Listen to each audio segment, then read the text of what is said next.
कि बेटा इस चैप्टर में एक छोटा सा टॉपिक बचा है, magnetic moment.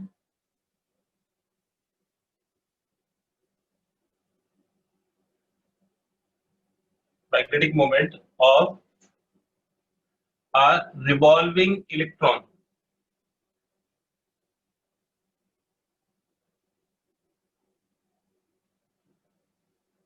Around a nucleus. देखिए, जैसे ये कोई पॉजिटिवली चार्ज न्यूक्लियस है और इसके अराउंड इलेक्ट्रॉन ऑर्बिट में रिवॉल्व कर रहे हैं। सपोज करिए कोई इलेक्ट्रॉन है, ये इसकी वेलोसिटी की डायरेक्शन होगी। तो ये जो रिवॉल्विंग इलेक्ट्रॉन है ये करंट लूप की तरह बिहेव करेगा। इससे जो करंट एसोसिएट होगी वो इसके ऑपोजिट डायरेक्शन में होगी। तो करंट की वैल्यू होगी चार्ज एक पूरा सर्कल या एक पूरा लूप को कवर करने में कितना टाइम लेगा, तो चार्ज अपॉन टाइम। इलेक्ट्रॉन का चार्ज तो ई हो गया और टाइम हमें कैलकुलेट करना है। अगर इसकी ऑर्बिट की रेडियस सपोज करिए कि आर है, तो इसको एक पूरा चक्कर लगाने में कितना टाइम लगेगा, तो ये टाइम हो जाएगा 2 पाई आर, ये सर्कमफेरेंस यानी कि पूरा पाथ हो गया, और स्पीड हो गई v। तो ये जो रिवॉल्विंग इलेक्ट्रॉन है ये करंट की इक्विवेलेंट होगा और उस करंट की वैल्यू होगी EV अपॉन 2 पाई आर। और जो करंट लूप है उसका अपना एक मैग्नेटिक मोमेंट होता है। तो ये हमने पढ़ा था मैग्नेटिक मोमेंट जब हमने कैलकुलेट किया था torque on a rectangular coil. तो उसमें मैग्नेटिक मोमेंट की वैल्यू कैलकुलेट करी थी। मैग्नेटिक मोमेंट होता है M is equal to NIA, और इसकी जो डायरेक्शन होती है मैग्नेटिक मोमेंट की वो करंट के अलोंग होती है। करंट अगर एंटी क्लॉकवाइज डायरेक्शन में है तो आउटवर्ड होगा, और अगर क्लॉकवाइज डायरेक्शन में है तो इनवर्स होगा। तो M is equal to NIA हो गया। अब ये जो N है इसको तो मान ले लीजिए, मैग्नीट्यूड कैलकुलेट कर रहे हैं, और करंट की वैल्यू हो गई EV अपॉन 2 पाई आर, और इसका लूप का एरिया हो जाएगा पाई आर स्क्वायर। तो ये हाफ पाई से पाई कैंसिल हो जाएगा, आर की एक पार कैंसिल हो जाएगी, तो ये EV इंटू आर के इक्वल हो जाएगी। ये मैग्नेटिक मोमेंट आ जाएगा। तो magnetic moment of a revolving electron is equal to M is equal to 1/2 EV R के इक्वल हो जाएगा। अब इसका एंगुलर मोमेंटम कैलकुलेट करते हैं। एंगुलर मोमेंटम, तो एंगुलर मोमेंटम का मैग्नीट्यूड होता है MVR के बराबर। L is equal to MVR होगा। और एंगुलर मोमेंटम की जो डायरेक्शन होती है वो R क्रॉस P के अलोंग होती है। एंगुलर मोमेंटम आपने 11th में रोटेशनल मोशन में पढ़ा होगा, this is moment of momentum. तो ये R क्रॉस P के इक्वल होगा। P मतलब लीनियर मोमेंटम यानी कि MV के बराबर।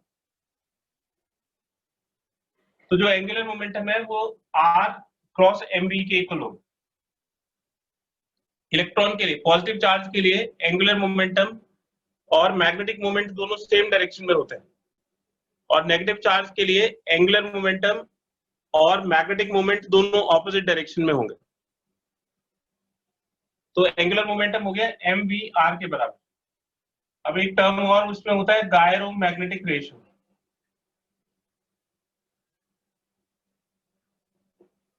गायरो मैग्नेटिक रेशियो, तो ये किस किस के बीच का रेशियो होता है?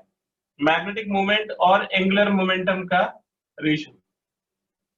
तो हो जाएगा half EVR divided by MVR। तो ये VR से VR कट जाएगा और ये E/2m के इक्वल हो जाएगा। E/2m that is always a constant quantity. E की वैल्यू हमें पता है, M की वैल्यू इलेक्ट्रॉन के लिए हमें पता होती है, तो इसकी वैल्यू हम कैलकुलेट कर लेंगे।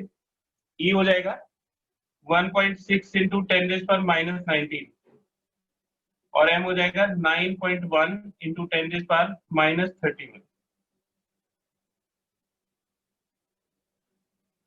ये आता है 8.8 इंटू 10⁻10 कूलम पर केजी। तो गायरो मैग्नेटिक रेशियो एक फिक्स्ड क्वांटिटी है रिवॉल्विंग इलेक्ट्रॉन के लिए, और उसकी value 8.8 into 10⁻10 coulomb per KG होती है। इसका एक स्क्रीनशॉट ले लीजिए।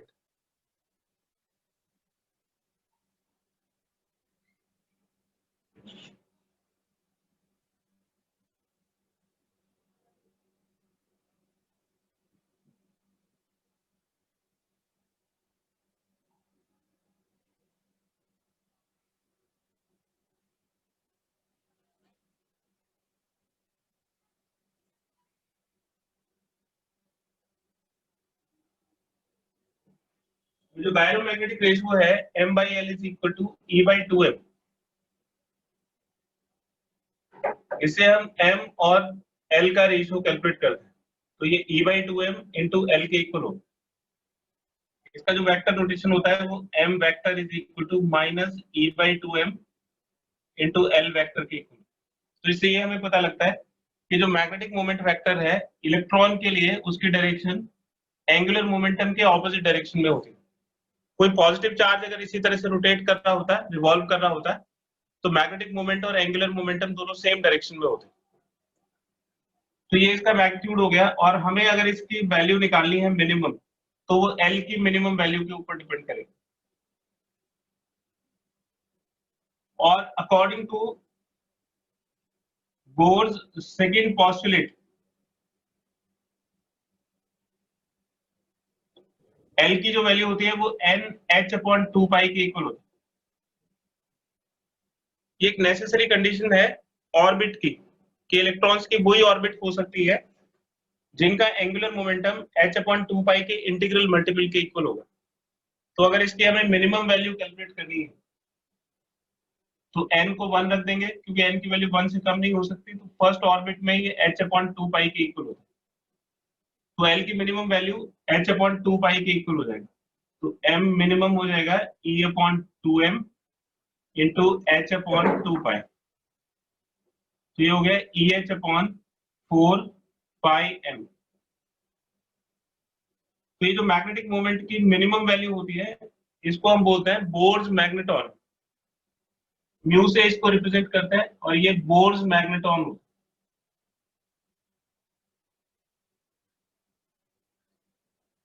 This is minimum value of magnetic moment of a revolving electron.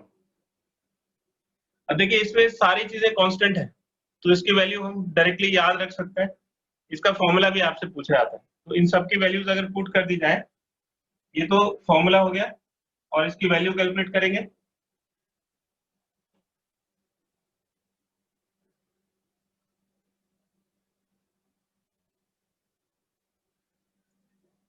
तो बोर्स मैग्नेटॉन होता है ई मतलब electronic charge 1.6 into 10⁻⁻19।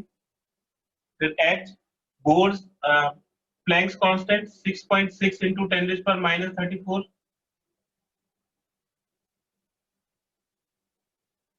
Four pi की वैल्यू 3.14, और मास ऑफ इलेक्ट्रॉन 9.1 इंटू 10⁻31। इसको सॉल्व करके रिजल्ट आता है 9.27 इंटू 10⁻24, है ना। और ये मैग्नेटिक मोमेंट है, तो इसकी यूनिट होगी एम्पियर मीटर स्क्वायर। ये मैग्नेटिक मोमेंट NI है, I for ampere, A for metre square. तो मैग्नेटिक मोमेंट की मिनिमम वैल्यू यानी कि बोर्स मैग्नेटॉन की वैल्यू एक रिवॉल्विंग इलेक्ट्रॉन के लिए, ये डेटा आपको याद रखना है, 9.27 इंटू 10⁻24 एम्पियर मीटर स्क्वायर। इसका एक स्क्रीनशॉट ले लीजिए। ये चैप्टर पूरा खत्म हो गया, इसके बाद मैग्नेटिज्म स्टार्ट करते हैं। इसके न्यूमेरिकल्स हम ऑलरेडी कर चुके हैं। अब इसका टेस्ट आपको एक दिन देना है, तो इसका टेस्ट नेक्स्ट संडे को होगा बेटा। आप चैप्टर नंबर 4 का टेस्ट नेक्स्ट संडे।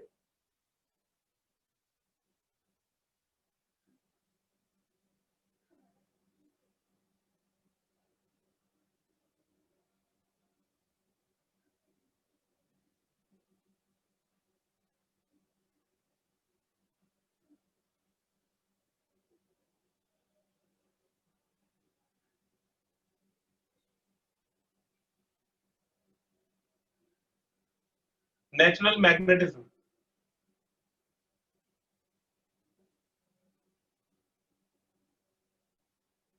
जैसे ये इलेक्ट्रिक डाइपोल होता है, ये हमने इलेक्ट्रोस्टैटिक्स में पढ़ा था, ये माइनस क्यू और ये प्लस क्यू, और इसको हम एक वेक्टर से रिप्रेजेंट करते हैं, डाइपोल मोमेंट वेक्टर, और ये होता है Q इंटू 2L इसकी लेंथ होती है, और इसकी डायरेक्शन होती है पी कैप की तरफ। ये जो पी कैप है ये माइनस क्यू से प्लस क्यू की तरफ। तो जैसे ये इलेक्ट्रिक डाइपोल होता है, उसी तरह से मैग्नेट को हम मैग्नेटिक डाइपोल बोलते हैं।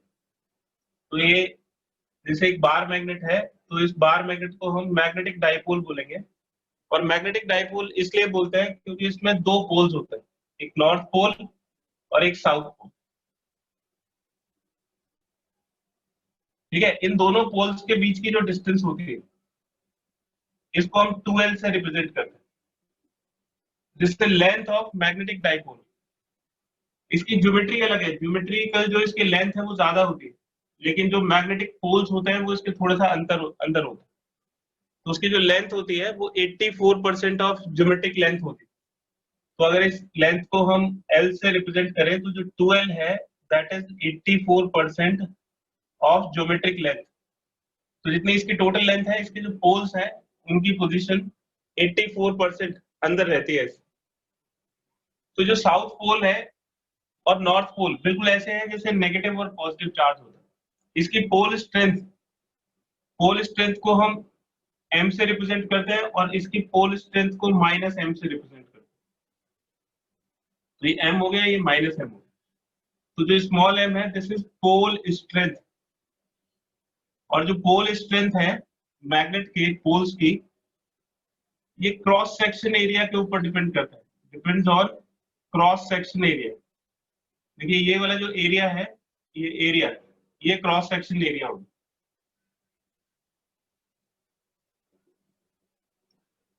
तो आप इस क्रॉस सेक्शनल एरिया को जिस रेशियो में बढ़ाओगे, मैग्नेटिक पोल स्ट्रेंथ उसी रेशियो में बढ़ जाएगी। अगर इस क्रॉस सेक्शन एरिया को डबल कर दोगे तो मैग्नेटिक पोल स्ट्रेंथ डबल हो जाएगी, आधा कर दोगे तो मैग्नेटिक पोल स्ट्रेंथ आधी हो जाएगी। तो जैसे ये डाइपोल मोमेंट है, उसी तरह से यहाँ पे मैग्नेटिक डाइपोल मोमेंट वेक्टर होगा। चार्ज की जगह इसकी मैग्नेटिक पोल स्ट्रेंथ की मैग्नीट्यूड यानी कि न्यूमेरिकल वैल्यू आएगी, और 2L यहाँ पे इसकी मैग्नेटिक लेंथ को लेंगे, ज्योमेट्रिक लेंथ नहीं लेंगे, मैग्नेटिक लेंथ लेंगे, तो ये m इंटू 2L के इक्वल हो जाएगा। इसकी यूनिट हमें पता है, इसकी यूनिट होती है NIA से एम्पियर मीटर स्क्वायर, और इसकी यूनिट भी पता है हमें, ये मीटर, तो मीटर से ये कट जाएगा और इसकी यूनिट हो जाएगी एम्पियर मीटर। ठीक है, तो जो स्मॉल m है इसकी यूनिट क्या होती है, स्मॉल m की यूनिट हो गई एम्पियर मीटर।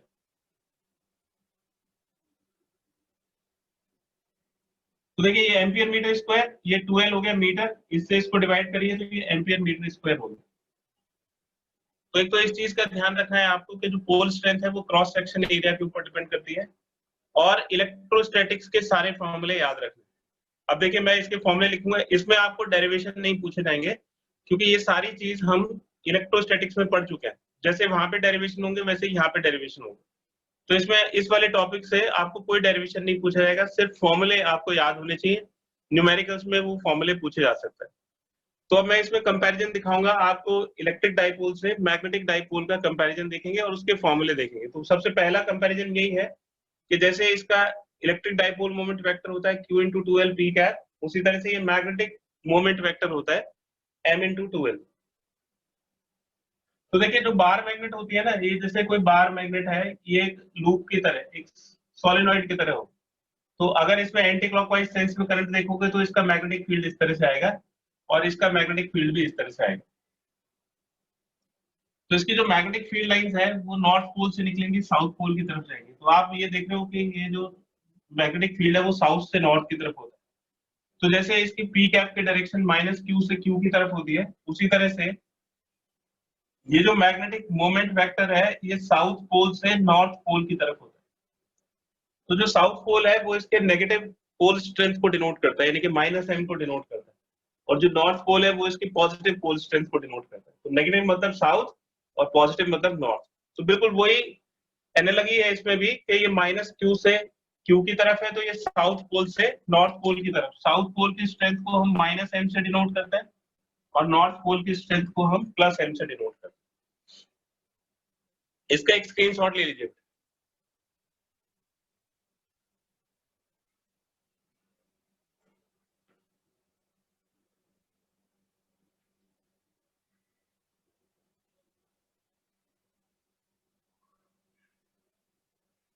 अब देखिए डाइपोल का हमने पढ़ा था इलेक्ट्रिक फील्ड, डाइपोल का इलेक्ट्रिक फील्ड पढ़ा था एक्सियल लाइन पे और इक्वेटोरियल लाइन पे। जैसे ये इलेक्ट्रिक डाइपोल है -q to q, ये इसका सेंटर हो गया, ये इसका एक्सिस हो गया, इसके एक्सिस के ऊपर कोई पॉइंट हो गया P। तो इसका जो इलेक्ट्रिक फील्ड था एक्सियल लाइन, उसका फॉर्मूला था 1/4 पाई एप्सिलॉन नॉट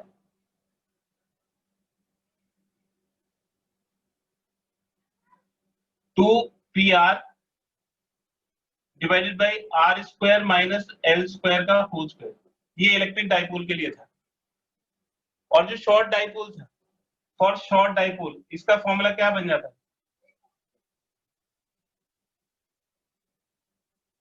इसका फॉर्मूला हो जाता था 1/4 pi epsilon not 2p divided by R³।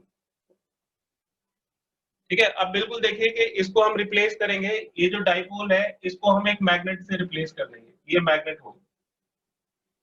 ठीक है, ये इधर साउथ पोल हो गया, इधर नॉर्थ पोल हो गया, इसकी लेंथ हो गई 2l, ये इसका सेंटर हो गया, ये इसके एक्सिस पे कोई पॉइंट हो गया। तो ये जो E है ये B से बदल जाएगा, तो ये एक्सियल पॉइंट पे मैग्नेट का मैग्नेटिक फील्ड हो गया। ये एप्सिलॉन नॉट 1/एप्सिलॉन नॉट की प्लेस पे म्यू नॉट आता है। सारे फॉर्मूले में 1/एप्सिलॉन नॉट को हम म्यू नॉट से रिप्लेस करेंगे। ये जो मैग्नेटिक मोमेंट है इलेक्ट्रिक, इसकी जगह मैग्नेटिक आ जाएगा, मैग्नेटिक डाइपोल मोमेंट, और बाकी सारा फॉर्मूला सेम रहेगा। इसी तरह से ये अगर शॉर्ट मैग्नेट है, शॉर्ट डाइपोल मैग्नेट है, तो बी एक्सियल, ये 1/4 pi epsilon not, epsilon not तो ऊपर जाके म्यू नॉट बन जाएगा, तो म्यू नॉट अपॉन 4 पाई, बायो-सेवर्ट लॉ में हम म्यू नॉट अपॉन 4 पाई यूज करते हैं, और P की जगह ये m आ जाएगा, 2m/r³। तो बिल्कुल सिमिलरिटी है, एक जैसे फॉर्मूले हैं, वही इलेक्ट्रोस्टैटिक्स वाला फॉर्मूला एक्सियल लाइन पे मैग्नेटिक फील्ड के लिए लग जाएगा।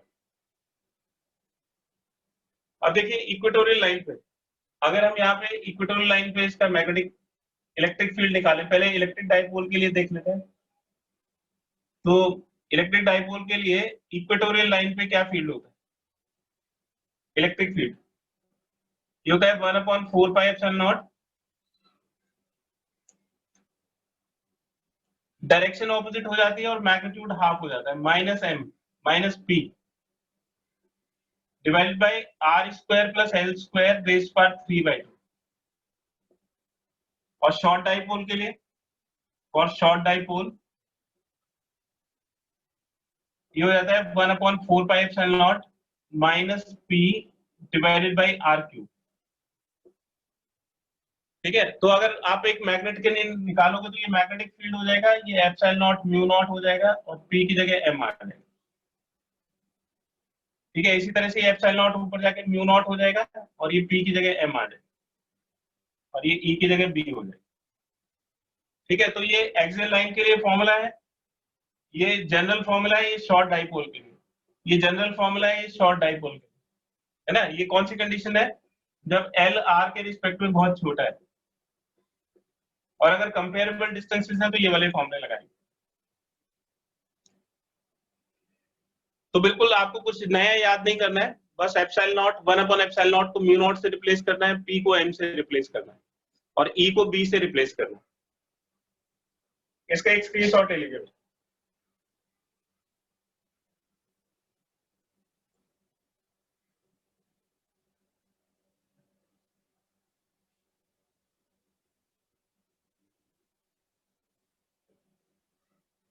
अब देखिए, जैसे डाइपोल को अगर आप एक्सटर्नल इलेक्ट्रिक फील्ड में रखते हैं तो उसमें एक टॉर्क लगता है। जैसे ये इलेक्ट्रिक डाइपोल है, ये इलेक्ट्रिक फील्ड है, इलेक्ट्रिक फील्ड E, और आप इसमें एक इलेक्ट्रिक डाइपोल को रख देते हैं, ये -q, ये +q, तो इस पे फोर्स लगता है QE इस तरफ, और इस पे फोर्स लगता है QE इसके ऑपोजिट डायरेक्शन में, तो नेट फोर्स 0 होता है। और जो टॉर्क है वो P क्रॉस E के इक्वल होता है, यानी कि PE साइन थीटा के बराबर। P और E के बीच में थीटा एंगल होगा, ठीक है। इसी तरह से ये सपोज करिए कि एक्सटर्नल यूनिफॉर्म मैग्नेटिक फील्ड है। एक्सटर्नल यूनिफॉर्म मैग्नेटिक फील्ड मतलब हर एक पॉइंट पे मैग्नेटिक फील्ड एक जैसा है। इसमें आपने एक बार मैग्नेट को रखे, ये बार मैग्नेट का साउथ पोल हो गया, ये नॉर्थ पोल हो गया, तो इस पे फोर्स लगेगा। जैसे ये फोर्स है Q इंटू ई, वैसे यहाँ पे फोर्स हो जाएगा M small m into B, pole strength into B, और इधर फोर्स हो जाएगा pole strength into B.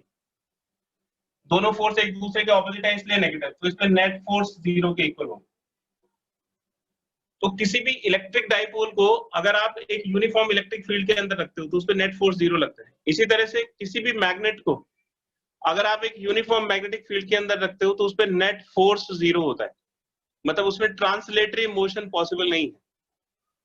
Torque लगेगा, टॉर्क की वैल्यू हो जाएगी, ये जैसे P क्रॉस E है तो P की जगह M आ जाएगा और E की जगह B आ जाएगा, तो ये M क्रॉस B हो जाएगा, और इसका मैग्नीट्यूड कैलकुलेट करोगे तो ये MB साइन थीटा हो जाएगा।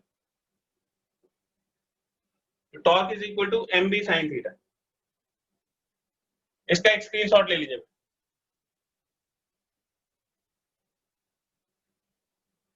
अगर टॉर्क लगेगा तो इसमें रोटेशन होगा, रोटेशन होगा तो टॉर्क वर्क करेगा, उस वर्क की वजह से उसमें पोटेंशियल एनर्जी, जो भी टॉर्क वर्क करेगा वो उसमें पोटेंशियल एनर्जी की तरह रिस्टोर हो जाएगा। तो पहले वर्क डन का फॉर्मूला लगाते हैं कि वर्क डन क्या होता है। तो अगर आप इसको θ1 से θ2 पे ले जाते हो, अगर इसमें टॉर्क इसको θ1 से θ2 तक चेंज करता है, तो इसमें वर्क डन का फॉर्मूला होता है PE cos θ1 माइनस cos θ2। तो अगर इलेक्ट्रिक डाइपोल की पोजीशन को टॉर्क चेंज करता है θ1 से लेकर θ2 तक, तो उसमें वर्क डन होता है PE cos θ1 माइनस cos θ2। इसी तरह से अगर टॉर्क इसकी मैग्नेटिक डाइपोल की पोजीशन को चेंज करता है, सपोज करिए θ1 से θ2 तक चेंज करता है, तो इसमें वर्क डन का फॉर्मूला क्या हो जाएगा, work done is equal to, ये इलेक्ट्रिक डाइपोल की जगह मैग्नेटिक डाइपोल मोमेंट आ जाएगा, इलेक्ट्रिक फील्ड की जगह मैग्नेटिक फील्ड आ जाएगा, और ये cos θ1 माइनस cos θ2। जिस तरह से ग्रेविटेशनल फील्ड की वजह से ग्रेविटेशनल फोर्स लगता है, और उस फोर्स की वजह से हर एक मास में अपनी एक पोटेंशियल एनर्जी होती है, उसी तरह से जो डाइपोल है उसकी अपनी पोजीशन की वजह से पोटेंशियल एनर्जी होती है। ऐसे ही मैग्नेटिक डाइपोल की भी अपनी पोजीशन की वजह से पोटेंशियल एनर्जी होती है। तो इसकी जो पोटेंशियल एनर्जी है उसका फॉर्मूला होता है minus PE into cos theta. Theta electric field के साथ इसकी एंगुलर पोजीशन को बताता है। तो डाइपोल इलेक्ट्रिक फील्ड के साथ किस एंगल पे रखा हुआ है वो उसकी एंगुलर पोजीशन है। उसी तरह से ये जो मैग्नेटिक डाइपोल मोमेंट वेक्टर है M साउथ से नॉर्थ की तरफ, ये मैग्नेटिक फील्ड के साथ कितना एंगल बनाता है वो इसकी एंगुलर पोजीशन है। इसकी वजह से इसमें एक पोटेंशियल एनर्जी होती है, और ये पोटेंशियल एनर्जी होता है minus PE into cos theta. तो P की जगह क्या आ जाएगा, यहाँ पे M आ जाएगा, तो माइनस M, और E की जगह B आ जाएगा, तो इसका हो जाएगा माइनस MB कॉस थीटा। बिल्कुल डाइपोल ऐसे ही है जैसे इलेक्ट्रोस्टैटिक्स में इलेक्ट्रिक डाइपोल था, उसी तरह से यहाँ पे मैग्नेटिज्म में ये मैग्नेटिक डाइपोल। इसका एक स्क्रीनशॉट ले लीजिए।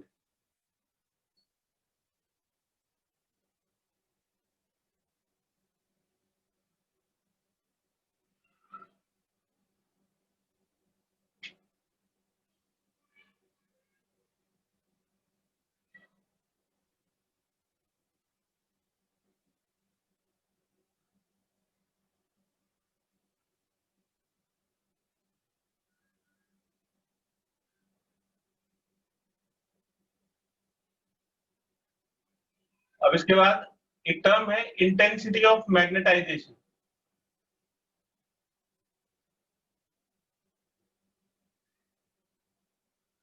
इंटेंसिटी ऑफ मैग्नेटाइजेशन, आई से अगर इसको रिप्रेजेंट करें तो इसका फॉर्मूला होता है magnetic moment per unit volume.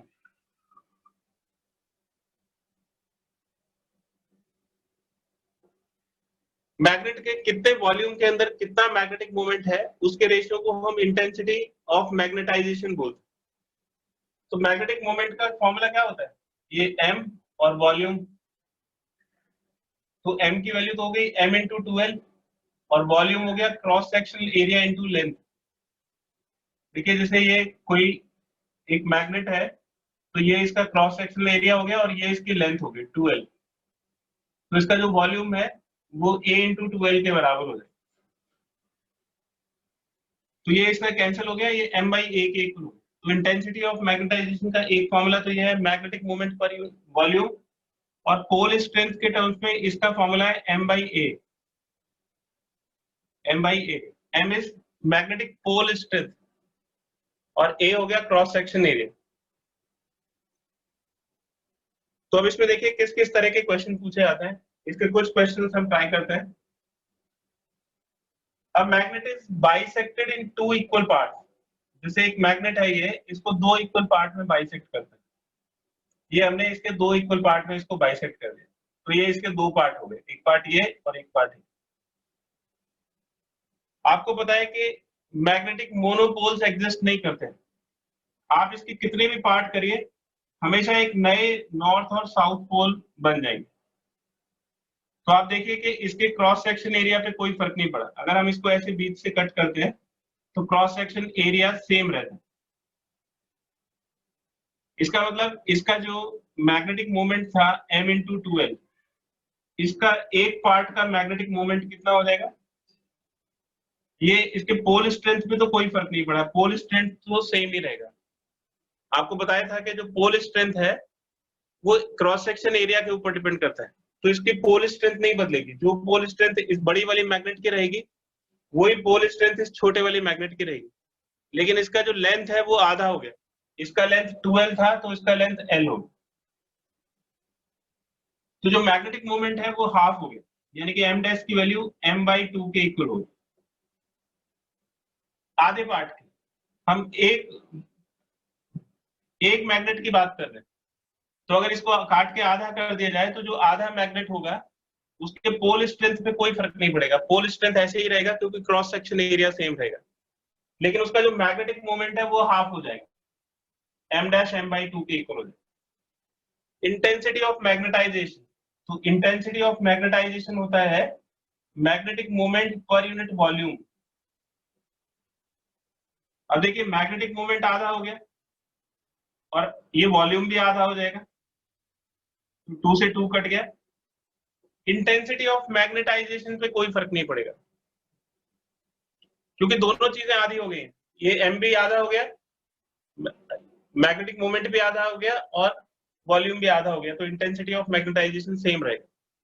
तो इसमें क्या क्या क्वेश्चन आपसे पूछे गए हैं कि अगर कोई बार मैग्नेट है और आप इसको ऐसे 2 पार्ट में डिवाइड कर देते हो तो उसकी पोल स्ट्रेंथ पे कोई फर्क नहीं पड़ेगा, ये पहला आंसर है। मैग्नेटिक मोमेंट हाफ हो जाएगा और इंटेंसिटी ऑफ मैग्नेटाइजेशन पे भी कोई फर्क नहीं पड़ेगा, इंटेंसिटी ऑफ मैग्नेटाइजेशन भी सेम रहेगा।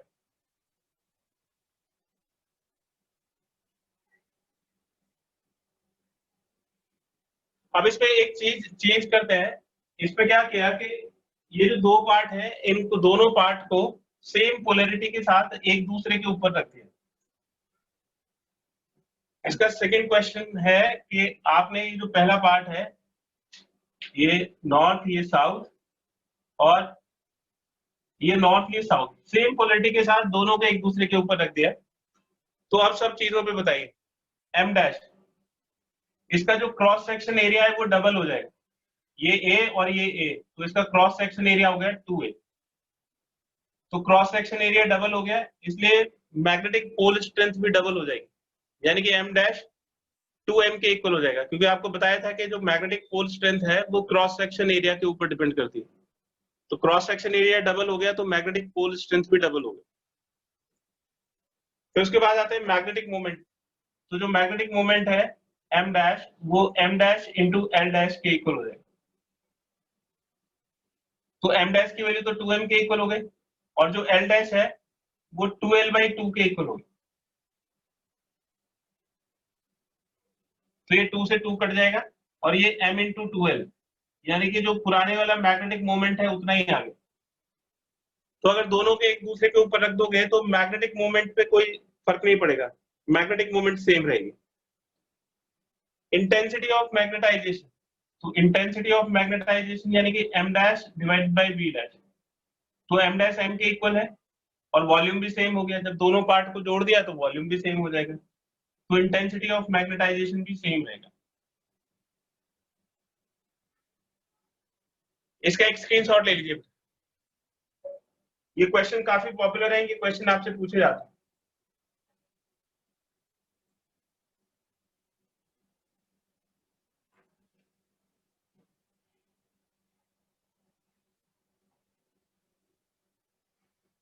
इसका नेक्स्ट पार्ट है, अगर इनको पोलैरिटी को चेंज करके एक दूसरे के ऊपर रख दिया जाए, जैसे ये नॉर्थ पोल है, ये साउथ पोल है, और अब इधर साउथ पोल और ये नॉर्थ पोल, तो इसका मैग्नेटिक पोल स्ट्रेंथ m था, इसका -m, ये दोनों कैंसिल होके पोल स्ट्रेंथ 0, तो मैग्नेटिक मोमेंट भी 0 और इंटेंसिटी ऑफ मैग्नेटाइजेशन भी 0। यानी कि अगर इसके दोनों पार्ट के पोलैरिटी चेंज करके आप एक दूसरे के ऊपर रख दोगे तो ये मैग्नेट डीमैग्नेटाइज हो जाएगी, ना तो इसके अंदर मैग्नेटिक पोल स्ट्रेंथ बचेगा, ना मैग्नेटिक मोमेंट बचेगा और ना इंटेंसिटी ऑफ मैग्नेटाइजेशन बचेगा। ठीक है, तो तीनों जो कंपोनेंट्स हैं इसकी वैल्यू 0 हो जाएगी।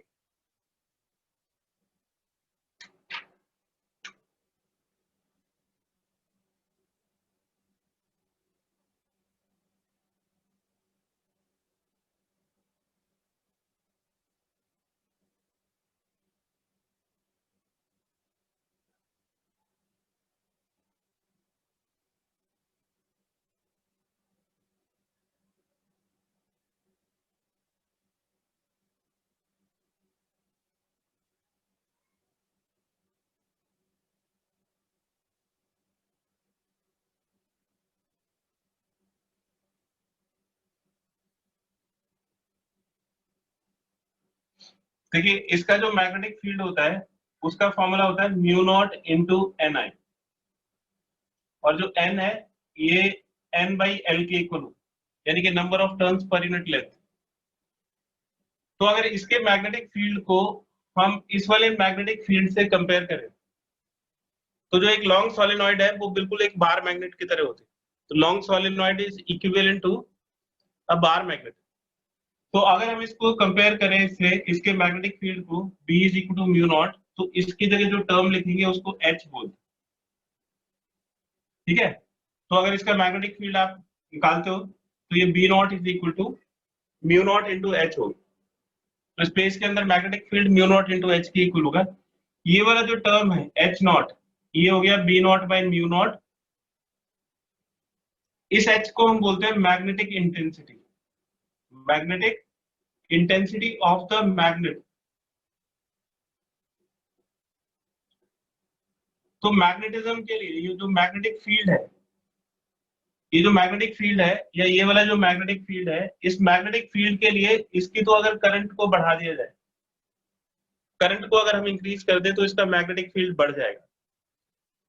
इसी तरह से इसकी अगर मैग्नेटिक इंटेंसिटी को बढ़ा दिया जाए तो इसका मैग्नेटिक फील्ड बढ़ जाएगा। तो डाइपोल्स के लिए, ये मैग्नेटिक डाइपोल्स के लिए यानी कि मैग्नेट के लिए, आप जो टर्म Ni की प्लेस पे यूज करते हो, इसकी प्लेस पे जो यूज करते हो उसको हम मैग्नेटिक इंटेंसिटी बोलते हैं। ये फॉर्मूला याद रहता है, ये वाला फॉर्मूला भूल जाता है। तो आप बस इतना याद रखिए कि जो मैग्नेटिक इंटेंसिटी है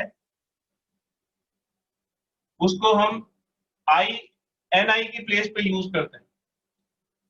तो इसकी यूनिट क्या होगी, आप देखिए Ni की यूनिट क्या है, Ni = N/L × I। N में तो कोई यूनिट नहीं होगी, एम्पियर पर मीटर। तो H की जो यूनिट होती है वो एम्पियर पर मीटर होती है। And this term is called magnetic intensity of the magnet. तो ये शॉर्ट नोट में आपसे पूछा जाता है कि what is magnetic intensity of the magnet. तो आपको बस इतना लिखना है कि magnetic intensity of the magnet is ratio of magnetic field divided by magnetic permeability of free space. तो इन दोनों को डिवाइड करके जो टर्म बनता है that is called magnetic intensity. फिर आधे नंबर में आपसे पूछा जाएगा कि इसकी यूनिट बताइए। तो इसकी यूनिट को याद करने का सबसे अच्छा तरीका है कि भाई एच जो है वो इसकी प्लेस पे आएगा,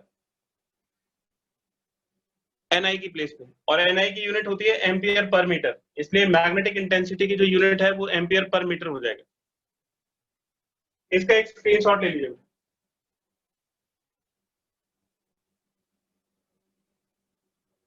अगर ये मीडियम होगा, अगर ये किसी मीडियम के अंदर है तो हम एच को बी अपॉन म्यू लिखेंगे, बी अपॉन म्यू। और अगर म्यू की वैल्यू कैलकुलेट करेंगे तो म्यू की वैल्यू हो जाएगी बी अपॉन एच। इससे आप मैग्नेटिक परमेबिलिटी को डिफाइन कर सकते हो। मैग्नेटिक परमेबिलिटी क्या होता है? Magnetic permeability is the ratio of magnetic field divided by magnetic intensity.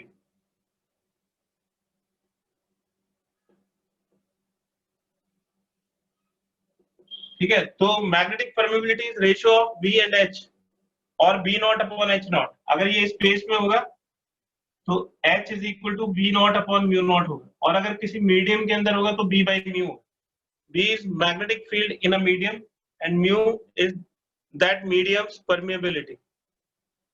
और अगर स्पेस के अंदर होगा तो B not magnetic field in space divided by permeability of free space. इसका एक स्क्रीनशॉट ले लीजिए।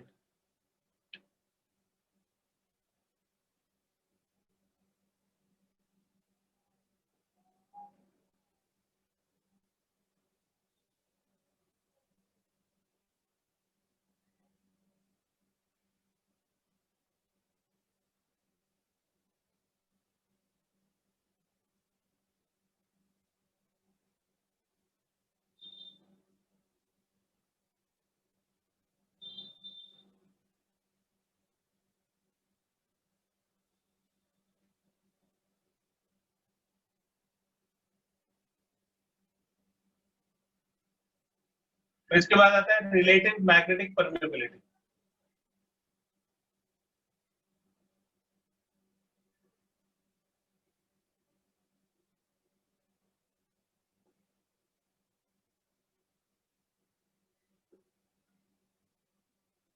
सपोज करिए कि कोई मैग्नेटिक फील्ड है बी नॉट, ठीक है। फिर आपने क्या किया, इसमें एक, इसी मैग्नेटिक फील्ड के अंदर आपने एक मैग्नेटिक मटेरियल रख दिया, मैग्नेटिक मटेरियल। तो जो मैग्नेटिक मटेरियल होता है वो तीन तरीके के होते हैं, डायामैग्नेटिक मटेरियल, पैरामैग्नेटिक मटेरियल और फेरोमैग्नेटिक मटेरियल।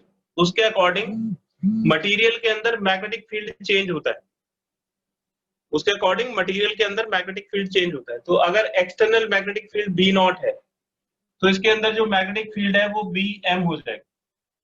तो जो बी एम की वैल्यू है वो बी नॉट से ज्यादा हो सकती है, बहुत ज्यादा हो सकती है, या कम हो सकती है। अगर ये मैग्नेटिक फील्ड इससे कम है तो ये डायामैग्नेटिक मटेरियल है, अगर इससे थोड़ा सा ज्यादा है तो ये पैरामैग्नेटिक मटेरियल है, और अगर बहुत ज्यादा है तो ये फेरोमैग्नेटिक मटेरियल। तो ये जो मैग्नेटिक फील्ड है ये चेंज किस तरह से होता है? तो इसके अंदर जो डाइपोल्स होते हैं, छोटे छोटे मैग्नेटिक डाइपोल्स होता है, तो इसका मैग्नेटिक मटेरियल का हर एक मॉलिक्यूल एक छोटी मैग्नेट है और उनके अपने डाइपोल्स होते हैं। तो उन डाइपोल्स का जो अलाइनमेंट होता है एक्सटर्नल मैग्नेटिक फील्ड के रिस्पेक्ट में वो अलग अलग तरह से होता है। जैसे अगर ये डायमैग्नेटिक मटेरियल है तो इसके जो डाइपोल्स है वो ऑपोजिट डायरेक्शन में अलाइन होते हैं, जिसकी वजह से ये उसको कॉम्बैट करता है, मतलब लड़ता है, उसके ऑपोजिट डायरेक्शन में रहता है। तो इस वजह से इसका जो मैग्नेटिक फील्ड है वो कम हो जाता है। पैरामैग्नेटिक मटेरियल का अलाइनमेंट इसी की डायरेक्शन में होता है तो वो उसको सपोर्ट करता है। फेरो का और ज्यादा होता है तो वो उसको और ज्यादा सपोर्ट करता है। तो मैग्नेटिक मटेरियल के अंदर जो मैग्नेटिक फील्ड होता है और बाहर जो मैग्नेटिक फील्ड होता है उन दोनों का जो रेशियो होता है उसको बोलते हैं रिलेटिव मैग्नेटिक परमेबिलिटी। तो जो रिलेटिव मैग्नेटिक परमेबिलिटी होता है म्यू आर से इसको रिप्रेजेंट करता है। ये magnetic field in the medium divided by magnetic field outside the medium, that is magnetic field in space. और ये जो B का जो फॉर्मूला है, B is equal to mu upon 4 pi, B mu के डायरेक्टली प्रोपोर्शनल होता है, तो ये mu m upon mu not के इक्वल भी होता है, permeability of the medium divided by permeability of space. ऐसा इलेक्ट्रोस्टैटिक्स में नहीं होता, इलेक्ट्रोस्टैटिक्स में ये उल्टा हो जाता है, एप्सिलॉन नॉट ऊपर आ जाता है और एप्सिलॉन m नीचे आ जाता है, क्योंकि जो इलेक्ट्रिक फील्ड है वो इलेक्ट्रिक परमिटिविटी के इनवर्सली प्रोपोर्शनल होता है, उसमें एप्सिलॉन हमेशा नीचे आता है और म्यू हमेशा ऊपर आता है। तो बी जो मैग्नेटिक फील्ड है वो म्यू के डायरेक्टली प्रोपोर्शनल होता है और जो इलेक्ट्रिक फील्ड है वो एप्सिलॉन के इनवर्सली प्रोपोर्शनल होता है। ठीक है, तो ये थोड़ा सा इसमें कॉन्ट्रडिक्शन है, ज्यादातर सिमिलरिटी है, ये कॉन्ट्रडिक्शन है कि म्यू बी के डायरेक्टली प्रोपोर्शनल होता है और एप्सिलॉन इलेक्ट्रिक फील्ड के इनवर्सली प्रोपोर्शनल होता है। ठीक है, तो ये जो अंदर का जो मैग्नेटिक फील्ड है वो अगर कम है बाहर के मैग्नेटिक फील्ड से, या ज्यादा है या बहुत ज्यादा है, तो उसके अकॉर्डिंग हम ये डिसाइड करते हैं कि मैग्नेटिक मटेरियल कैसा है। तो ये वाला जो मैग्नेटिक मटेरियल है इसको बोलते हैं डायामैग्नेटिक, और ये वाला जो है इसको बोलते हैं पैरामैग्नेटिक, और इसको बोलते हैं फेरोमैग्नेटिक। तो जो पैरामैग्नेटिक मटेरियल है और फेरोमैग्नेटिक मटेरियल है इनकी प्रॉपर्टीज ऑलमोस्ट सेम होती है, बस एक्सटेंट का डिफरेंस होता है, इसमें ज्यादा मैग्नीट्यूड होता है, इसमें कम मैग्नीट्यूड होता है। तो आप देखिए कि अगर आप इसको देखोगे पहले वाले पार्ट को, तो B M upon B not ये लेस देन 1 हो गया, इसका मतलब जो रिलेटिव परमेबिलिटी है वो 1 से कम होती है। तो डायमैग्नेटिक में रिलेटिव परमेबिलिटी 1 से कम होती है, ये 1 से ज्यादा होगी। पैरामैग्नेटिक मटेरियल में रिलेटिव परमेबिलिटी 1 से ज्यादा होती है, और फेरोमैग्नेटिक मटेरियल में ये 1 से बहुत ज्यादा होती है। ठीक है, तो ये जो क्वांटिटीज है इनसे हम चेक कर सकते हैं कि मटेरियल कैसा है। इसका एक स्क्रीनशॉट ले लीजिए।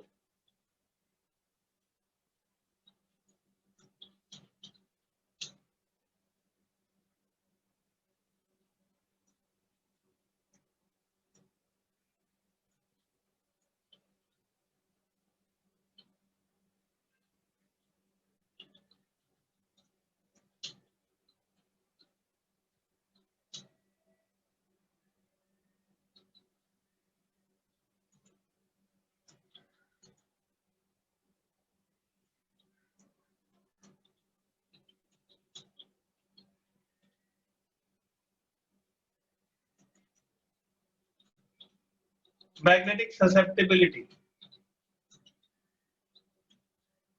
तो जो मैग्नेटिक ससेप्टिबिलिटी है उसको काई से रिप्रेजेंट करते हैं, काई CHI। ठीक है, एक्स से इसको डिनोट किया जाता है, ये एक कर्व्ड एक्स बनाया जाता है M, यानी कि मैग्नेटिक ससेप्टिबिलिटी हो गई। तो ये जो मैग्नेटिक ससेप्टिबिलिटी है ये एबिलिटी टू मैग्नेटाइज होती है, ability to magnetize magnetic material.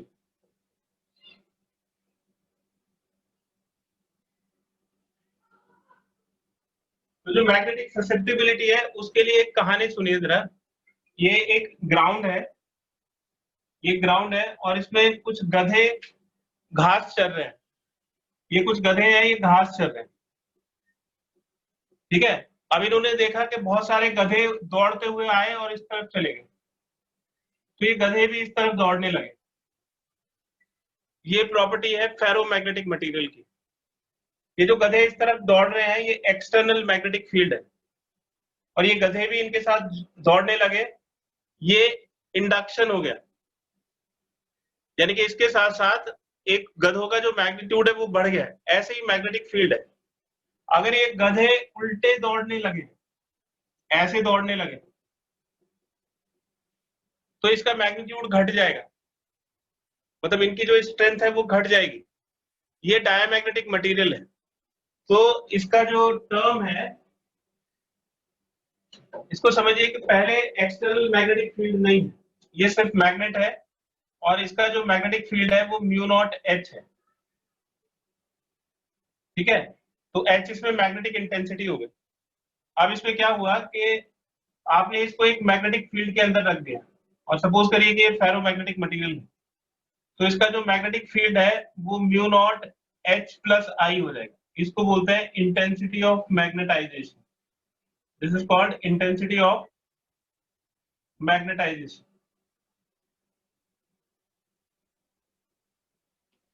तो देखिए एक्सटर्नल मैग्नेटिक फील्ड का क्या इफेक्ट आया। एक्सटर्नल मैग्नेटिक फील्ड का इफेक्ट आया कि उसने उसकी मैग्नेटिक इंटेंसिटी को बढ़ा दिया। पहले जितनी मैग्नेटिक इंटेंसिटी थी उससे ज्यादा इसकी मैग्नेटिक इंटेंसिटी होगी। पहले H थी और एक्सटर्नल मैग्नेटिक फील्ड के अंदर इसका मैग्नेटिक फील्ड बढ़ गया और ये H प्लस आई होंगे। तो जो मैग्नेटिक ससेप्टेबिलिटी होती है ये इंटेंसिटी ऑफ मैग्नेटाइजेशन और मैग्नेटाइजिंग फील्ड इनका रेशियो होता है। तो जो ससेप्टेबिलिटी है वो I/H के इक्वल होगा।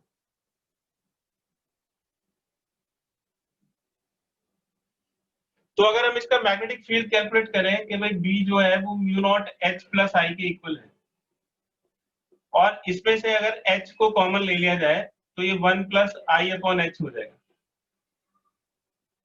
और ये जो म्यू नॉट H है ये B नॉट के इक्वल हो जाएगा। बाहर जो मैग्नेटिक फील्ड है वो B नॉट है और इसके अंदर जो मैग्नेटिक फील्ड है वो B है। ये B not is equal to mu not H हो गया, और जब हमने इसको मैग्नेटिक मटेरियल के अंदर इसका फील्ड देखा तो ये म्यू नॉट H प्लस आई के इक्वल हो। तो ये जो B/B नॉट है, B not mu not H के इक्वल हो जाएगा। तो जो B/B नॉट है,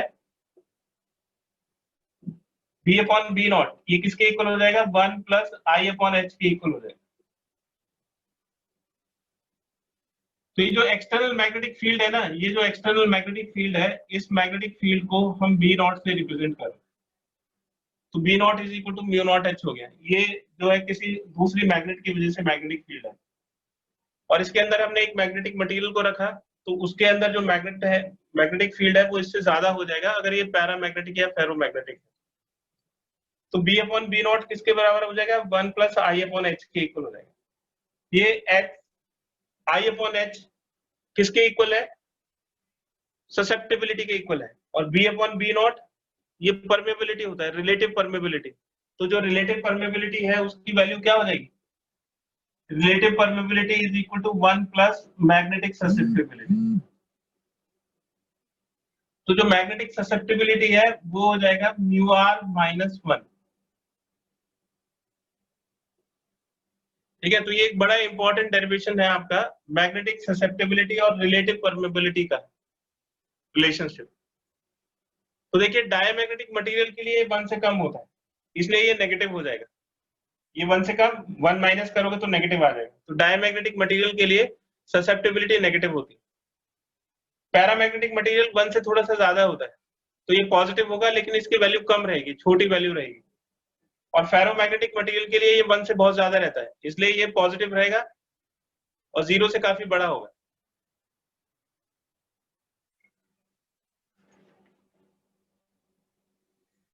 ठीक है, आज आप इतना ही रिवाइज कर लीजिएगा। आज यहीं पे खत्म करते हैं, नेक्स्ट क्लास में इसको कंटिन्यू करेंगे। और नेक्स्ट संडे को आपका टेस्ट है मूविंग चार्जेस और मैग्नेटिज्म। ये वाला जो टॉपिक है जो आज पढ़ रहे हैं और जो पहले पढ़ा है,